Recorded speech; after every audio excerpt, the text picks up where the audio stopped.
Hello everyone, welcome back to your channel the chart analyst. तो चलिए आज देखते हैं थोड़ा कैंडल्स को। तो ये एक बिटकॉइन का चार्ट है, ये एक लाइव चार्ट है। करेंटली आप देख सकते हो टिकर, इसको टिकर कहते हैं। तो इसके प्राइसेस फ्लक्चुएट हो रहे होंगे। ये 1 मिनट का चार्ट है, टाइम फ्रेम यहाँ पे देखिए 5 मिनट 15 मिनट इस तरीके से आप देख सकते हो। ये हो गया डेली का टाइम फ्रेम जो मैंने प्रीवियस वीडियो में बताया है। चलिए लाइव देखने के लिए लाइव हम एक छोटे टाइम फ्रेम का यूज़ करेंगे जो 1 मिनट का है। तो आप यहाँ पे देख सकते हो कि यहाँ पे देखिए रेड कैंडल्स है और ये ग्रीन कैंडल्स है। तो ग्रीन जैसे मैंने आपको पहले बताया था कि ग्रीन मतलब एक बाइंग मोमेंटम शो करता है, और रेड कैंडल मतलब आपका एक सेलिंग मोमेंटम, मतलब सेलर्स यहाँ पे हावी है, सेलिंग एक्टिविटी डोमिनेंट है इसमें। अब नेकेड आई से अगर आप देखोगे तो आपको पता चलेगा कि इस लेवल के बाद देखिए, अगर आप एक हॉरिजेंटल लाइन ड्रॉ करते हो तो इस लेवल के बाद एक बहुत बड़ी सेलिंग यहाँ पे देखने को मिला है, विच इज अराउंड 27,263। इस लेवल के आसपास से कोई बड़ा सेलर यहाँ पे इसको लेवल को सेल किया गया है। अब आप इस कैंडल को ऑब्जर्व कीजिए, देखिए 2 सेकंड बचा है इसका। नेक्स्ट कैंडल जब ओपन होगी तो ये नया कैंडल फॉर्म होगा। अब ड्यूरिंग फॉर्मेशन ऑफ मार्केट में कैसे गेस कर सकते हैं कि मूवमेंट किस तरफ जा सकता है, तो ये कैंडल्स को देख के ही हम करते हैं। अब आप जब भी प्राइस इस लेवल पे जाएगा तो आपको पता है कि यहाँ पर सेलर्स हैं जो यहाँ पे काफ़ी डोमिनेंट है सेलर साइड पे। तो यहाँ पे जब भी प्राइस एक बार पहुंचेगा यहाँ पे आप सेलिंग एक्टिविटी देख सकते हो। बट ये एक बेसिक कॉल है, आपको और भी एनालिसिस करनी होती है जिससे आप बाय या सेल का कॉल ले सकते हो। ठीक है, वो बाय करना है सेल करना है। तो ये लाइव चार्ट इसलिए मैं आपको दिखा रहा हूँ। तो देखिए ये कैंडल जब तक क्लोज नहीं हो जाता आप कह नहीं सकते हो कि ये रेड कैंडल है या ग्रीन कैंडल है। ये इनिशियली रेड कैंडल बन रही थी, बट देखिए 19 सेकेंड्स बचे हैं, बट ये ग्रीन कैंडल में कन्वर्ट हो जाएगी। देखिए, तो इस तरीके से हमें जब तक कैंडल क्लोज नहीं हो जाता हम उसे कह नहीं सकते कि बेरिश कैंडल या बुलिश कैंडल है। अब बेरिश कैंडल क्या होता है कि कोई भी रेड कैंडल जिसमें सेलिंग एक्टिविटी हुई हो उसको हम मार्केट में, स्टॉक मार्केट में बियरिश मूव कहते हैं, बियर्स कहते हैं। तो आपने काफ़ी बार सुना होगा कि बुल्स वर्सेस बियर्स, ये टर्म काफ़ी कॉमन है मार्केट में। बुल्स मतलब होता है कि जब बायर्स हावी होते हैं मार्केट में, जब बड़ी बड़ी ग्रीन कैंडल्स बन रहे होते हैं, या फिर मार्केट अप मूव में है। अप मूव से मतलब है, जैसे आप इसको एक बड़े टाइम फ्रेम में देख लेते हैं। तो बिटकॉइन अगर आप देखोगे 15 मिनट्स का टाइम फ्रेम में, या फिर और बड़े टाइम फ्रेम में देख लेते हैं, आपको इजी होगा देखने के लिए। तो देखिए ये मार्केट बिटकॉइन ने क्या किया, देखिए यहाँ पर ये अराउंड 10 मार्च 23 का टिकर है, 1 घंटे का टाइम फ्रेम है। तो यहाँ से मार्केट कंटिन्यूसली अपसाइड जा रही है, आप देख सकते हो प्राइसेस अप मूव हो रहे थे। ये बुलिश सिनेरियो है, यहाँ पर ये पुल्स हावी है, मतलब बाइंग एक्टिविटी ज़्यादा हुई है। और उससे पहले अगर जाओगे आप और बड़े टाइम फ्रेम में देख लेते हैं, अब देखियो कि बिटकॉइन लास्ट ईयर 2022 से या 2021 देखिए, वहां से 68,000 के लेवल से ये कंटिन्यूसली डाउन साइड मूव कर रही है। तो हर टाइम फ्रेम में ये व्यू बदल जाता है, बट अगर डेली टाइम फ्रेम में देखेंगे तो बिटकॉइन का चार्ट बियरिश है, आप कह सकते हो फिलहाल, क्योंकि ये कंटिन्यूसली लोज बनाता जा रहा है। और देखिए प्रीवियस लोज को भी ये ब्रेक करता हुआ और लो बना रहा है। मतलब ये जो लास्ट ब्रेक था, एक स्विंग लो कहते हैं इसको, ये जो एक स्विंग बनाती है मार्केट। तो ये swing high to swing, swing low to swing high, ये फिर एक swing low to swing high, इस तरीके से मार्केट को हम मैप करते हैं स्ट्रक्चर। तो आप ये डेली टाइम फ्रेम में आप कह सकते हो बिटकॉइन एक बियरिश ट्रेंड में है। बट अगर छोटे टाइम फ्रेम में जाओगे तो आपको ये दिखेगा कि ये बेरिश है, बट ये मूव देखिए, ये मूव थोड़ा सा बेरिश के अंदर, अब छोटे टाइम फ्रेम में ये बुलिश अप मूव में है। तो इस तरीके से आप जिस टाइम फ्रेम में ट्रेड कर रहे होते हैं उस हिसाब से हमारा सेंटिमेंट भी बदल जाता है।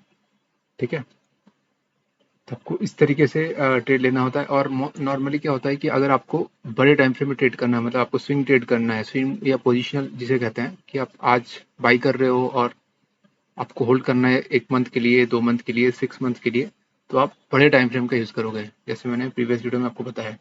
और अगर आपको इंट्राडे करना है तो आपको छोटे टाइम फ्रेम का यूज़ करना होता है, और इस तरीके से कैंडलस्टिक्स को आपको स्टडी करना होता है। अब ये तो होगी लाइव चार्ट पे। अब आपको नॉर्मली हम इंडियन मार्केट्स को कैसे ट्रेड कर सकते हैं वो दिखाता हूँ। अब देखिए, अब जैसे एचडीएफसी बैंक का एग्जांपल लेते हैं। तो एचडीएफसी बैंक का आपका प्राइस फिलहाल जिसको करंट प्राइस, मार्केट प्राइस, उसको कहा जाता है लास्ट ट्रेडेड प्राइस, LTP। तो आप देख सकते हो मार्केट आज HDFC बैंक ने 1560 से लेके 1580 तक का एक रेंज में मूवमेंट दिखाया है। मैंने इनिशियली सुबह, ये फर्स्ट कैंडल है मॉर्निंग का, 9:15 को हमारी मार्केट जब ओपन होती है वो कैंडल है, और ये 5 मिनट्स टाइम फ्रेम का कैंडल है। तो आप देख सकते हो ये 1562 से ओपन होके ऊपर जाती है, नीचे आती है, और फिर ये इसी रेंज में 1579 से 1558 तक का मूवमेंट दिखाई है। अब आप कहीं पे भी बाय और सेल नहीं कर सकते हो, लेकिन आप इनिशियली देख सकते हो कि ये प्रीवियस जो एक स्विंग हाई है, ये जो लास्ट कैंडल है, देखिए वहीं से मार्केट ने रेजिस्टेंस लेके नीचे फॉल दिया है।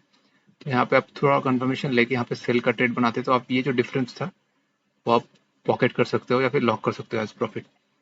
अब ये हम नॉर्मली इंट्राडे में कैसे कर सकते हैं कि इंट्राडे में आप नॉर्मल बाई कर सकते हो किसी भी शेयर को, और जो भी करंट प्राइस रहता है उतना इनटू क्वांटिटी, जो जितना क्वांटिटी आप ट्रेड करना चाहोगे वो इनटू जो डिफरेंस हो जाएगा प्राइस का, वो आपका प्रॉफिट लॉक होता है। फिर उसमें थोड़े टैक्सेस लगते हैं, बट इस तरीके से होता है। तो शॉर्ट सेलिंग एक बहुत इंपॉर्टेंट है। जैसे बाइंग, आप बाइंग एक्टिविटी देख सकते हो, तो बाइंग में तो आप सिंपली बाई करके उसको आप पैसे बाई करते हो, उससे प्राइस अगर अप टिक होती है, मतलब अप साइड पे जाती है, तो आप जो डिफरेंस होता है वो प्रॉफिट लॉक करके अपना प्रॉफिट ले सकते हो। सिमिलरली हमें मार्केट में शॉर्ट सेल करना होता है, ये ऑपोजिट होता है बाइंग का। तो जरूरी नहीं कि आपके पास शेयर्स होने चाहिए। आप इंट्राडे अगर करते हो या फिर और भी ऑप्शन है, बट मोस्टली इंट्राडे का आपको बता देता हूँ। इंट्राडे पे अगर करते हो तो किसी शेयर को अगर आप पहले सेल करते हो, मान लीजिए यहाँ पे आपने सेल किया और नीचे अगर बाई किया, तो ये जो डिफरेंस है 1578 से मान लीजिए 1564, ये 14-15 पॉइंट्स का डिफरेंस है, ये आपका प्रॉफिट हो सकता है। तो पहले आप सेल करते हो फिर बाई करते हो। तो सेल बाई कैसे कर सकते हो, आप अपने जो भी डिमेट अकाउंट है उसमें जाके आप ये ट्रेड्स ले सकते हो। तो ये नॉर्मल शेयर्स के हिसाब से होता है। तो आपके पास उतना मार्जिन होना चाहिए ट्रेड करने के लिए, जिसके हिसाब से जिस शेयर को भी आप ट्रेड कर रहे हो उतना इनटू वो क्वांटिटी डिवाइडेड बाय 5, जो एक मार्जिन रिक्वायरमेंट होता है, मिनिमम रिक्वायरमेंट होता है आजकल ट्रेडिंग के लिए, इंट्राडे के लिए, वो आप ले सकते हो। अगर आप पोजिशनल ट्रेड कर रहे हो, मतलब आपके पास मान लीजिए आपको HDFC बैंक के 100 शेयर्स लेने हैं और आप उसको होल्ड करोगे 2 वीक के लिए, तो 100 इंटू ये जो प्राइस रहेगा, जिस प्राइस पे आप ले रहे हो, वो उतना कैपिटल 100 इंटू 1560, तो मान लीजिए आपके पास 1 लाख 100 क्वांटिटी अगर लेना है, तो 1,56,000 रुपीज़ आपके पास होना चाहिए डिमैट अकाउंट में, तभी आप वो ट्रेड ले सकते हो। ये डिलीवरी के लिए होता है, जब एक दिन से ज़्यादा आप होल्ड करते हो। अगर इंटरडे में करते हो तो आपके पास मार्जिन बेनिफिट होता है। आप 5 टाइम्स जो आपको ओरिजिनल लग रहा होता है उसका डिवाइडेड बाय 5 जो होता है वो मार्जिन होता है, जिससे आप इंटरडे में ट्रेड लेके वो ट्रेड क्लोज कर सकते हो। आपको वो कैरी नहीं कर सकते, आपको क्लोज करना होता है। तो ये होता है इंटरडे।